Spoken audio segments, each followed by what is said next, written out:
ਘੁੰਮਣ ਜੀ ਪਾਕਿਸਤਾਨ ਜਾ ਰਿਹਾ। ਹਾਂਜੀ ਆਉਂਦੇ ਹੋਏ ਨਾ ਤੂੰ ਇੰਜੀਨੀਅਰ ਮੁਹੰਮਦ ਅਲੀ ਮਿਰਜ਼ਾ ਤੇ ਇਮਰਾਨ ਖਾਨ ਦੋਵਾਂ ਨੂੰ ਇੱਥੇ ਲੈ ਆਵਾਂ। ਸਹੀ ਹੈ। ਮੇਰੇ ਵਾਸਤੇ ਮੈਂ ਇਮਰਾਨ ਖਾਨ ਨੂੰ ਜਾਂਦੀ ਛਡਾ ਕੇ ਲੈ ਆਵਾਂ। ਤੇਰੇ ਵਾਸਤੇ ਨਹੀਂ ਪੁੱਤਰ ਇਹ ਹੈ ਸਾਈਆਂ ਕੋ ਨਹੀਂ ਛੱਡਣਾ।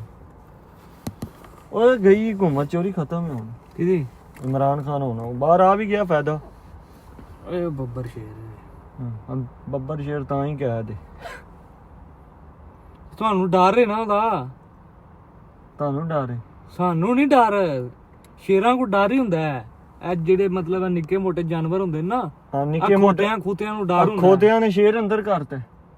ਉਹ ਨਹੀਂ ਕੋਈ ਮਤਲਬ ਬਹੁਤ ਨਾਕ ਲੈਦਾ। ਤੁਸੀਂ ਦਾਦੂ ਲਾ ਕੇ ਉਹਨੂੰ ਅੰਦਰ ਕੀਤਾ, ਹੋਰ ਉਹਨੇ ਕਿੱਥੇ ਹੋਣਾ। ਸਾਈਆਂ ਨੇ ਚੌਕ ਦੇ ਵਿੱਚੋਂ ਘੜੀਸ ਕੇ ਲੈ ਕੇ ਗਏ। ਗੱਲ ਇਹ ਵੇ ਕਿ ਸ਼ਰਮ ਕਰੋ, ਤੁਹਾਡੇ ਮੁਲਕ ਚ ਕਾਨੂੰਨ ਕੋਈ ਨਹੀਂ, ਤੁਸੀਂ ਸਿਫਤਾਂ ਦੇ ਨਾਲ ਵਲੋਗ ਬਣਾਉਣ ਦੇ। ਉਹਦੀ ਕੀ ਪਰਸਨੈਲਿਟੀ, ਉਹਦੀ ਕਿੰਨੀ ਇੱਥੇ ਤੂੰ ਵੇਖੀ ਕਿੰਨੀ ਰਿਸਪੈਕਟ ਹੈ ਉਹਦੀ। ਇਹਨਾਂ ਨੂੰ ਤਾਂ ਕੋਈ ਜਾਣਦਾ ਹੀ ਨਹੀਂ, ਦੂਜੀਆਂ ਲੀਡਰਾਂ ਨੂੰ ਕਿਹੜਾ ਜਾਣਦੀ। ਕੇਲਾ ਕਿਉਂ ਖਾਣ ਡਿਆ? ਆਈ ਲਵ ਇਮਰਾਨ ਖਾਨ, ਲੇਕਿਨ ਇੱਕ ਹੱਦ ਤੱਕ ਤੁਹਾਡੇ ਤਰ੍ਹਾਂ ਨਹੀਂ ਨਾ ਪਤਾ ਹੈ ਕੋਈ ਨਹੀਂ ਰਿਹਾ ਨਹੀਂ। ਤੈਨੂੰ ਸਾਰਾ ਪਤਾ।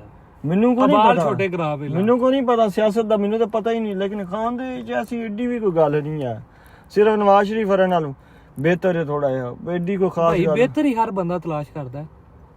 ਠੀਕ ਹੈ ਸਰ, ਕਰੋ ਤਲਾਸ਼। ਜਿੰਨੀ ਦੇਰ ਤੱਕ ਤੁਹਾਡੀ ਸਾਡੀ ਤਲਾਸ਼ ਖਤਮ ਹੋ ਫੌਜ ਬੈਠੀ ਹੈ ਨਾ, ਤੁਸੀਂ ਕੁਝ ਨਹੀਂ ਕਰ ਸਕਦੇ। ਇਹ ਪਤਾ ਹੀ ਨਾ। ਹਾਂ ਪਤਾ ਹੈ, ਮੈਂ ਮੰਨਣਾ ਤਾਂ ਤੇ ਮੈਂ ਸਿਆਸਤ ਤੋਂ ਪਿੱਛੇ ਆ।